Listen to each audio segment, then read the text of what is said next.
Ang Ginoo maadaha iyo.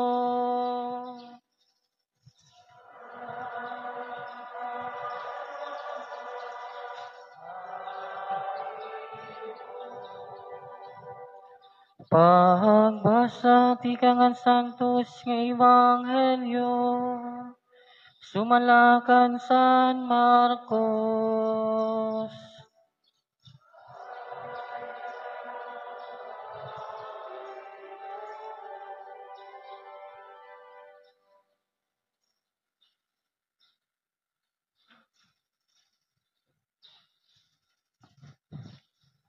Binaya Jesus hitong adapit ngan inuli ngadto haniya kalugaringon nga bungto ngan iya mga tinun-an sinunod ha iya. Nagtutdo hiya ha sinagoga ha adlaw nga iparahuway. Damo anakad to nga mga tawo ngan nanhipausa hirahan pakabati ni raha iya. Diin ba hiya kuha hini nga hibaro nagpakiana hira.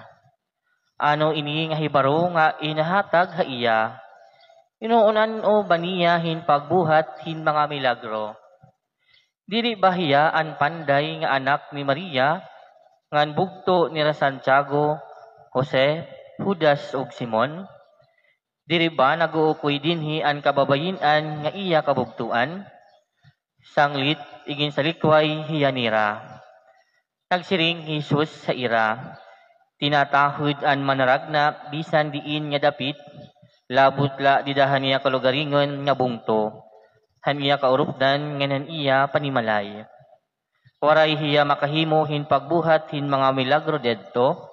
Labot lang nga gindunan ngan gintambal niya inpira nga mga magsakit.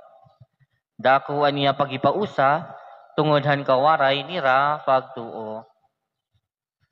Pakabugtuan an Ebanghelyo han Ginoo.